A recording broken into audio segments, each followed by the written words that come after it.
Okay, on deriving equation of motion, you should put in the back of your mind 3 cardinal points. The first thing we'll be handling is a super trick. Whenever you want to derive an equation, always put down the acceleration. We're going to go down from acceleration down to average speed. Then we'll look at the time. I will show you how this comes to play a very important role.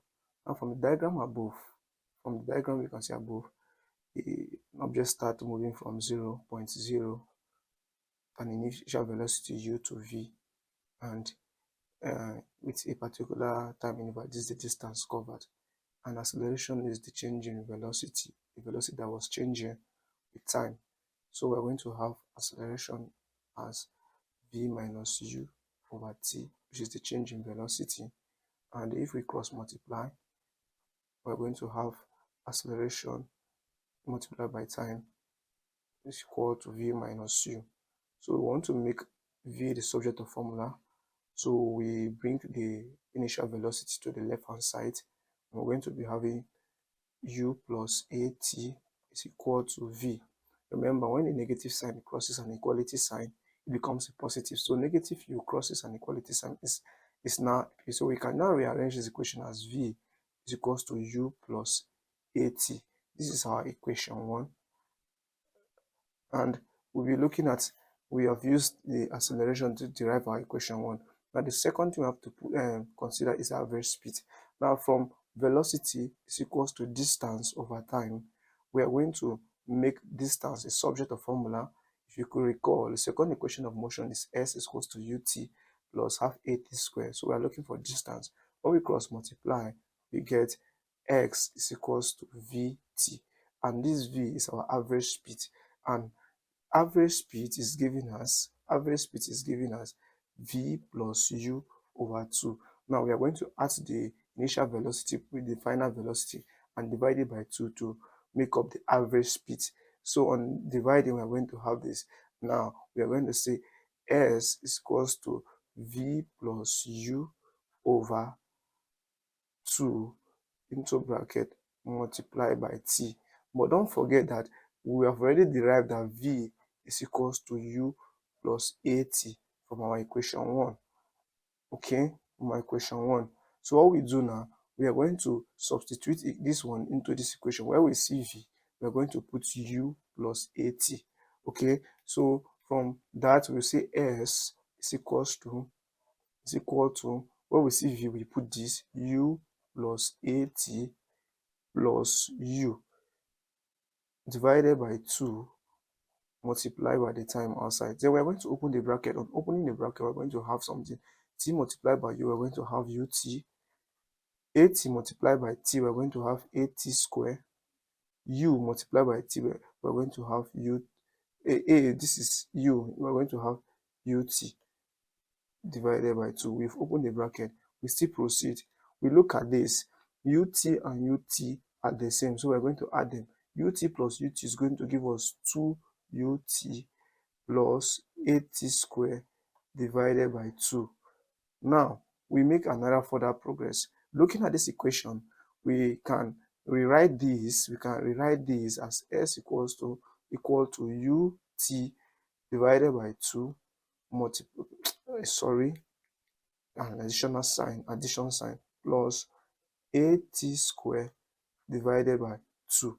Now, you should not be confused. When you have 80 squared divided by 2, it's the same thing as saying half multiplied by 80 squared. And when 80 squared is multiplying 1, the numerator becomes 80 squared over 2. So all these things are the same thing. So 2 divided by 2, we're going to have nothing. So we're going to have s is equals to ut. Now, instead of writing 80 squared over 2, we're going to use this, since it means the same thing. We're going to say plus half 80 squared. Now we have arrived at the second equation of motion. This is the second equation of motion. How do we go about the third equation of motion? Let me clear up some space. If you can remember the cardinal point, we have used acceleration. We have utilized the average speed. Now it's time to utilize the time. Now we still take the formula for velocity is equals to distance over time. Okay, we still do the same thing, we cross multiply. We're going to have S as Vt. Now you shouldn't forget, still considering the first equation of motion, we should know that from the first equation of motion, which is V is equals to U plus AT, we should consider this time and take it. So making T the subject of formula so that we can use it in place of here, we're going to do this. We're going to make it stand alone, and by doing this, we take the initial velocity to the left hand side. We're going to have V minus U. It was a positive. Whenever it's standing alone, there's a positive sign here. V minus U equal to AT. So we're going to divide through by A. On dividing through by A, we're going to have T as V minus U over A. Now, you shouldn't forget that the average speed is given as V plus U over 2. Now, we are going to be using this for time and this for average speed. Now, from velocity, now from this equation, we have as S is equal to this. Now, we are going to substitute. So, S equal to average speed, we use this V plus U over 2 and multiply by the time is given as this V minus U over A. Now we try to see how we can put this in bracket. Let's put this in bracket, then we open it. Now this is what happens here. The denominator multiply directly. Now if you observe the numerator, there's an additional sign with two variables, additional negative sign with two variables. So we do what we call multiplication. So V will multiply by V, it's going to give us V squared. This V will multiply by the negative U, is going to give us negative UV.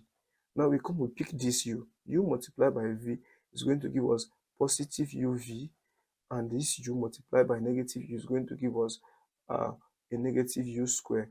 Now 2 multiplied by A is going to give us 2A. 2A. So what happened here now? The negative UV we cancel the positive UV. Okay, so we're going to be left with S is equal to V squared minus U squared over 2A. So we do what we call cross multiplication. If you observe, you have always been cross multiplying when there's an equality sign between two different variables.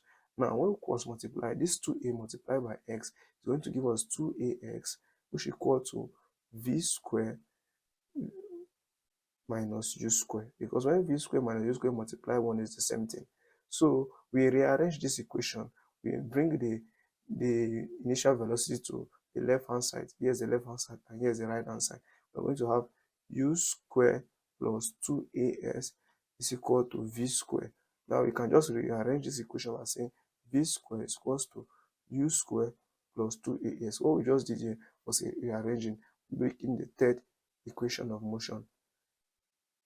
Please like, subscribe to this channel. God bless you.